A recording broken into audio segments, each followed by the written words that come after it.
Donald Trump Yemen पर बम गिरा रहे हैं, लेकिन 7000 किलोमीटर दूर उनके खिलाफ एक बहुत बड़ा वॉर जोन तैयार हो चुका है।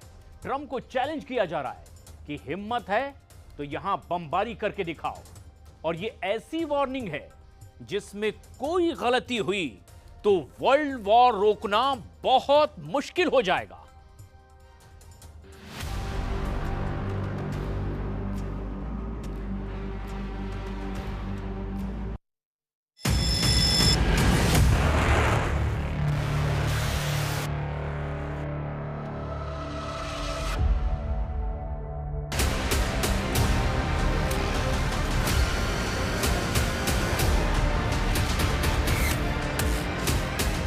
घंटे के नोटिस पर युद्ध के लिए तैयार हो गया चीन।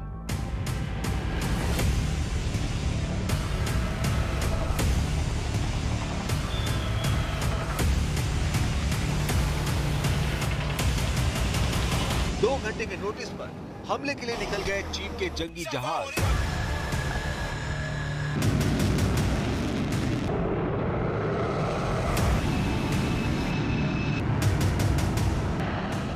घंटे पहले मिला ऑर्डर और शी जिनपिंग की आर्मी ने तैयार कर दी मिसाइल।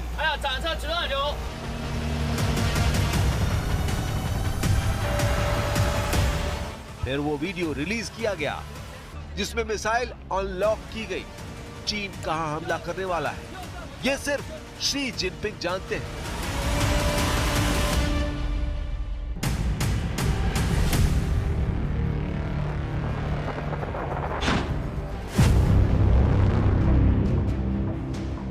इसके 6 वीडियो देखकर डोनाल्ड ट्रंप की पैसिफिक कमांड के हाथ पांव फूल गए हैं। चीन ने अपने हर आक्रामक हथियार के वीडियो वायरल कर दिए हैं। चीन का टारगेट ताइवान है, लेकिन असली चैलेंज तो डोनाल्ड ट्रंप को है।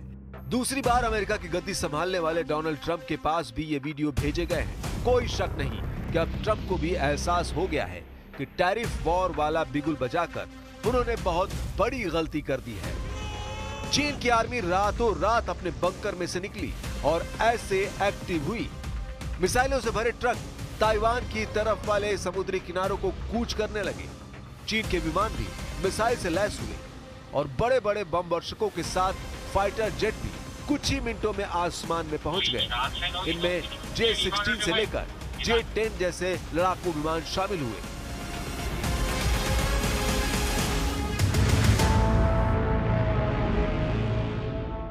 चीन की नौसेना भी ताइवान की तरफ बढ़ने लगी। बड़े बड़े डिस्ट्रॉयर एक्टिव कर दिए गए और साथ में चीन के एयरक्राफ्ट कैरियर भी विमानों को लॉन्च करने लगे। चीन ने ताइवान के आसपास अपने हथियारों को लॉन्च करके बता दिया कि 24 घंटे के अंदर वो क्या कर सकता है। ताइवान के आसपास युद्धाभ्यास की शक्ल में शी जिनपिंग के इरादों में बहुत बड़े हमले की बू आ रही है। एयरफोर्स, नेवी और आर्मी को एक साथ युद्ध लड़ने का ऑर्डर ऐसे नहीं दिया जाता। शी जिनपिंग ने अपनी फोर्स को ताइवान पर हमले वाली तैयारी का बहुत बड़ा हुक्म जारी किया है, क्योंकि चीन को लग रहा है कि ताइवान को उससे अलग करने की कोशिश हो रही है।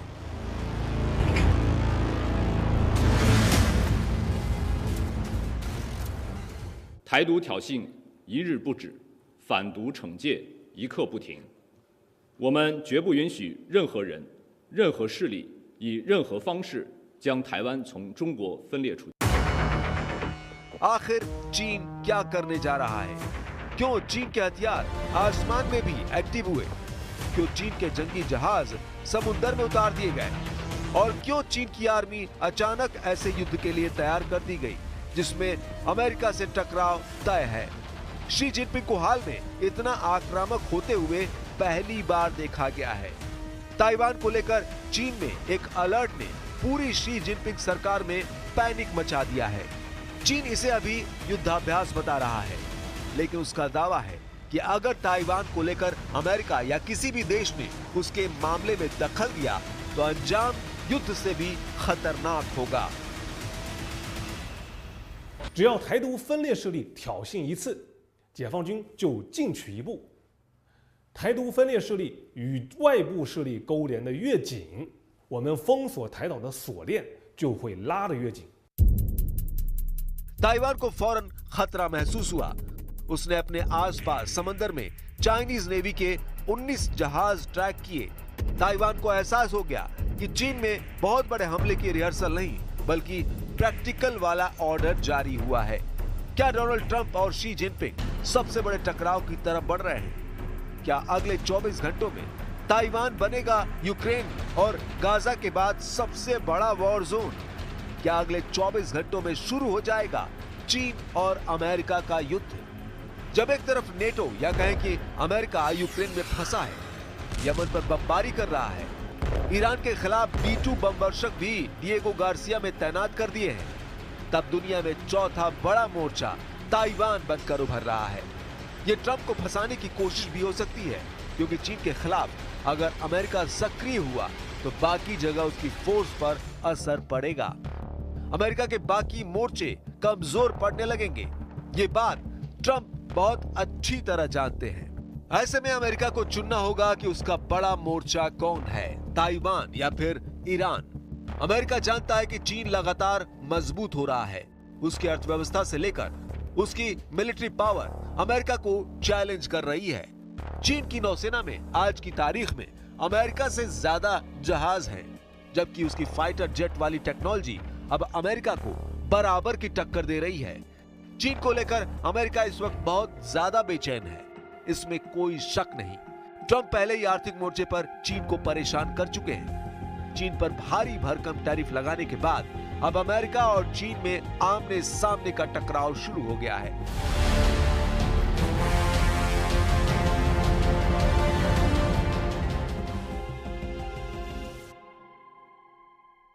So, if you look at that, China, first row, China, 67%. That's tariffs charged to the USA, including currency manipulation and trade barriers. So 67%, I think you can, for the most part, see it. भले ही Taiwan इसमें सबसे बड़ा बहाना हो, Taiwan वाले war zone में हुआ क्या, उसे बहुत गौर से समझिए, क्योंकि यहाँ जिस युद्ध का खतरा है वो अचानक नहीं पैदा हुआ, वो लगातार बढ़ रहा है। इससे पहले फरवरी में अमेरिका के 2 जंगी जहाज ताइवान स्ट्रेट से गुजरे थे। तब एक आर्लेग बर्ग क्लास का guided missile destroyer USS Ralph Johnson था और दूसरा था अमेरिकी नौसेना का सर्वे शिप पाथफाइंडर। दोनों जहाज 10 फरवरी से 12 फरवरी के बीच उत्तर से दक्षिण की तरफ गुजरे। चीन को भड़काने वाला ये कदम डोनाल्ड ट्रंप के दोबारा राष्ट्रपति बनने के बाद पहली बार उठाया गया। इसी के बाद से ताइवान पर तनाव बढ़ता गया।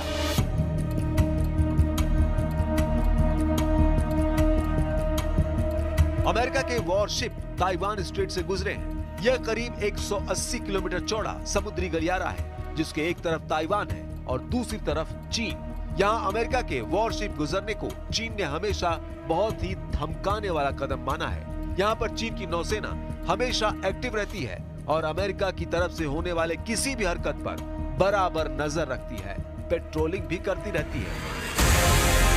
अब एक तरफ अमेरिका के राष्ट्रपति डोनाल्ड ट्रंप हैं और दूसरी तरफ चीन के राष्ट्रपति शी जिनपिंग। दोनों के बीच कड़वाहट का लेवल बहुत ज्यादा है और दोनों के बीच ताइवान एक नया एपिसेंटर बनकर पूरी दुनिया को डरा सकता है, क्योंकि चीन ताइवान के मुद्दे पर 1 सेंटीमीटर भी पीछे हटने के लिए राजी नहीं है। चीन को डराने के लिए अमेरिका ने अपना बेड़ा जापान और हवाई द्वीप पर तैनात किया हुआ है। अमेरिका के ये बड़े बड़े जंगी जहाज प्रशांत महासागर में रूस और चीन दोनों को काबू में रखना चाहते हैं। इसीलिए ताइवान को लेकर अमेरिका अपने सुपर पावर वाले स्टेटस का प्रदर्शन लगातार कर रहा है। प्रशांत महासागर में अमेरिका के दोनों बेड़े अपने आप में किसी बड़ी नौसेना के बराबर हैं। इससे निपटना कई देशों के लिए मुश्किल हो जाएगा। अमेरिका के कैरियर बैटल ग्रुप में क्या क्या होता है, अब उसे समझिए। इसमें एक बड़ा सुपर कैरियर होता है जो 1 लाख टन का डिस्प्लेसमेंट पैदा करता है। इसमें 90 लड़ाकू विमान और हेलीकॉप्टर तैनात रहते हैं। इसमें तिकोन देरोगा क्लास का मिसाइल क्रूजर होता है। इसमें आर्लेग बर्ग क्लास के 4 मिसाइल डिस्ट्रॉयर होते हैं। ऐसे बेड़े के साथ रसद के लिए सप्लाई शिप भी रहते हैं। साथ में पानी के अंदर दुश्मन को रोकने के लिए एक परमाणु पनडुब्बी भी रहती है। चीन को कैसे रोकना है, ये अमेरिका की समझ में नहीं आ रहा। ट्रंप से पहले चीन को लेकर बाइडेन सरकार बहुत आक्रामक नजर आई, लेकिन बाद में पेंटागन में चीन को लेकर सन्नाटा छा गया। ट्रंप ने भी हमेशा बाइडेन को इसी बात पर घेरा कि चीन को लेकर वो नरम रुख रखते हैं, लेकिन अब तनाव बढ़ने लगा है। चीन के आगे ताइवान की सेनाएं बहुत कमजोर हैं। ताइवान एक छोटा देश है, वो चीन के हमले को बर्दाश्त नहीं कर पाएगा। वहीं चीन दुनिया की सबसे बड़ी नौसेना बन चुका है, लेकिन फायर पावर के मामले में अब भी वो अमेरिका से बहुत पीछे है। हालांकि चीन से आए जितने वीडियो हैं, वो युद्ध के खतरे वाली तस्वीर साफ कर रहे हैं। आने वाले दिनों में चीन की तरफ से ऐसा पावर शो जारी रहा तो दुनिया में एक और युद्ध का खतरा बढ़ जाएगा।